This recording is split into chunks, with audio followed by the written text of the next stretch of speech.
วันนี้เป็นกิจกรรมยามว่างที่เป็น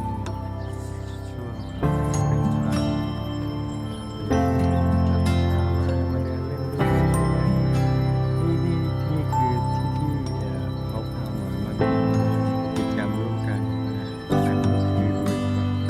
น้องหมาที่มีสิทธิ์แล้วก็ทุกคนก็จะมีสิทธิ์พามาเดินเล่นกันมาที่ตัวพากัน